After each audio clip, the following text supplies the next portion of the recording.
नमस्कार, मैं हूं आपके साथ रश्मि पानी और आप देख रहे हैं लाइव इंडिया टीवी। आइए नजर डालते हैं इस वक्त की खास खबर।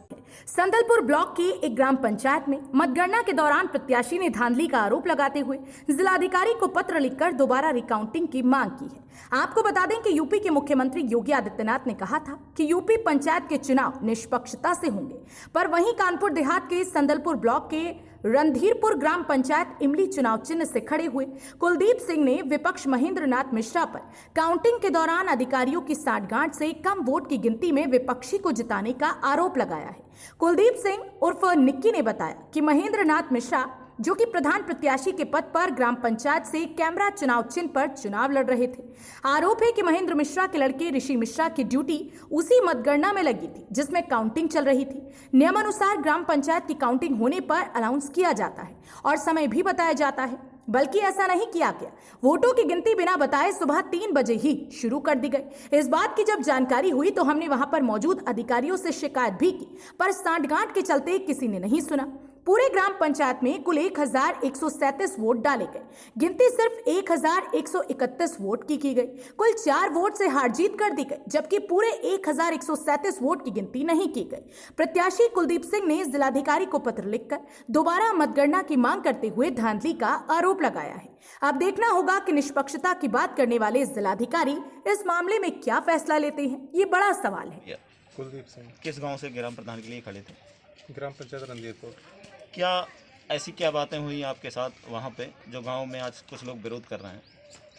हम पोलिंग के लिए संदलपुर कौरू ब्लॉक में पहुंचे हुए थे, तो काउंटिंग के लिए जो अनाउंसमेंट की व्यवस्था रखी गई थी कि जिस ब्लॉक से जिस ग्राम पंचायत का काउंटिंग शुरू होगी उसको अवगत कराया जाएगा, पर वहाँ पे ऐसा कोई व्यवस्था थी नहीं, या दूसरों के लिए थी।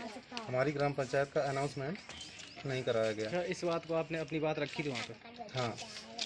फिर क्या वहाँ से जवाब मिला?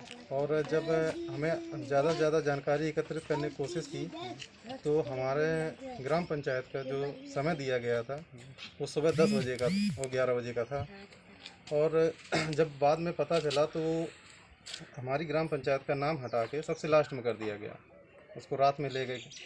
तो 3 बजे के लगभग जब काउंटिंग शुरू हुई है तो हमको अवगत नहीं कराया गया। जैसे तैसे हमको बाहर से जानकारी मिली तो हम लोग अंदर गए तो बॉक्स वहाँ अंदर पहुँच चुके थे। तो इस बीच में जब काउंटिंग शुरू हो गई तो उसका विरोध भी किया गया, पर उसका कोई प्रभाव नहीं पड़ा वहाँ पे।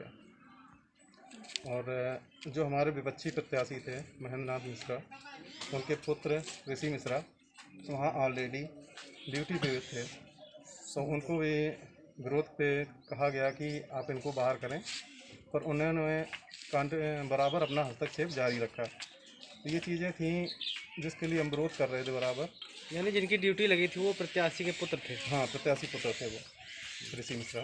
इसका अंदर आपने भी विरोध किया था? जी हाँ, विरोध किया था। मैंने ARO को लिखित में इसकी जानकारी भी दी थी, पर फिर भी उसका कोई प्रभाव नहीं पड़ा। क्या किसी सक्षम अधिकारी से अभी तक कोई शिकायत की? नहीं, मैंने एप्लीकेशन वगैरह तैयार की हुई है, DM साहब से संपर्क में है, उनके पास पहुंचने की कोशिश कर रहे हैं, पर अभी वो ऑफिस में नहीं है, तो अभी तक एप्लीकेशन उनको रिसीव नहीं कर पाता हम मतगणना अधिकारियों की तरफ से क्या कुछ आश्वासन दिया गया? उनकी तरफ से यही आश्वासन था कि कोई हस्तक्षेप नहीं होगा, निष्पक्ष काउंटिंग हो रही है, पर वहाँ मुझे तो ऐसा कुछ समझ में नहीं आया। क्या कुछ ऐसे सबूत आपको वहाँ पे मिले जिसमें कुछ धांधली हुई है? धांधली के लिए आपको बता दें कि जैसा कि वहाँ पे बैलेट पेपर जो अनवैलिड हुए थे, जिनकी संख्या बहुत ज़्यादा थी, और जो इंक का इस्तेमाल हुआ था, जो यहाँ पे पोलिंग की इंक थी उसका और जो वहाँ पे निकली हुई थी उसमें बहुत फ़र्क था, क्योंकि यहाँ पे स्तंभ तक नहीं लग रहा था और वहाँ पे क्लियरली डार्क इंक थी।